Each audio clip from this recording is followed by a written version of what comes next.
మలయాళం మండలంలోని నూకపల్లి డబుల్ బెడ్రూమ్లో తను తెలిసిన మరొక మహిళ ఇంటికి వచ్చినప్పుడు తనతో సన్నిహితంగా ఉన్న ఒక వ్యక్తితో కలిసి ఉన్నప్పుడు ఈ మలయాళం మండలానికి చెందిన శివరాత్రి నరేష్, అదేవిధంగా అతని మరొక మిత్రుడైన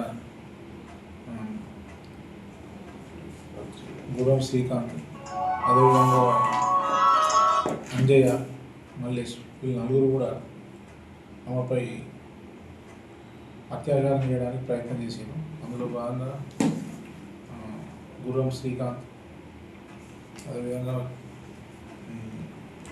శివరాత్రి నరేష్ ఇద్దరు కూడా మిగతా ఇద్దరు తీసుకొని ఇన్నోవా కార్లో మహిళ ఉన్నటువంటి ప్లేస్కి వెళ్ళి ఆ మహిళ తన తెలిసిన అతనితో ఉన్నప్పుడు లోపలికి జ్వరపడి వీళ్ళిద్దరు కూడా వాళ్ళ యొక్క సెల్ ఫోన్ తోటి ఆమె వీడియో తీసి ఆ తర్వాత ఆమెతో ఉన్న ఆ పర్సన్ బయటకు పంపించేసి వీళ్ళు ఆమెను బెదిరించి కొట్టి ఆమెపై ఇద్దరు కూడా సామూహికంగా అత్యాచారం చేసినారు.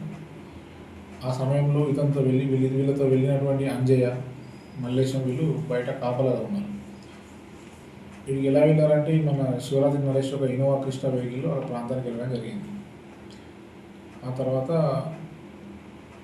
మొదట ఎవరైతే ఆ మహిళ తన తెలిసిన వ్యక్తితో ఉన్నదో అప్పుడు తీసుకున్న వీడియోను అంతా కూడా ఆమెకు పంపించి ఆమెను బ్లాక్మెయిల్ చేయడం, బెదిరించడం, మళ్ళీ ఆమె ఫోన్ చేసి నువ్వు ఎప్పుడు వస్తావు అని చెప్పేసి ఆమెను ఊరికే మాటలతో బెదిరించడంతో ఆమె నిన్న మాకు రాత్రి ఫిర్యాదు చేయడం జరిగింది.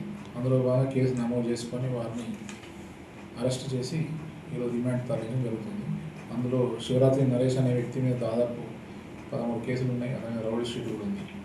అదేవిధంగా మరో వ్యక్తి అయినటువంటి గుర్రం శ్రీకాంత్ మీద కూడా కేసెస్ ఉన్నాయి. అతని మీద కూడా రౌడీ షీట్ ఉంది. మిగతా ఇద్దరి మీద రౌడీ షీట్ ఏం లేదు, కానీ వాళ్ళ మీద కూడా చివరి 2 కేసులు ఉన్నాయి.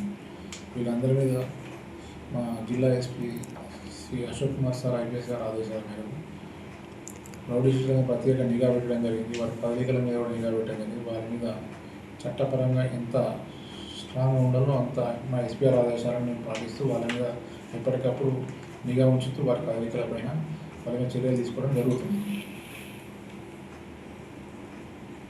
ఆ మహిళ దగ్గరికి వెళ్ళడానికి ఉపయోగించినటువంటి ఇన్నోవా క్రిస్టా కారు అది శివరాత్రి నరేష్కి చెందింది. ఆ కారును మరియు ఆ మహిళ తన ఒక అబ్బాయితో ఉన్నప్పుడు తీసిన వీడియో తీసినటువంటి సెల్ ఫోన్ మరియు వారికి సంబంధించిన సెల్ ఫోన్ కూడా స్వాధీనం చేసుకోవాలని వాటిని కోర్టులో డిపెండ్ చేయడం జరుగుతుంది.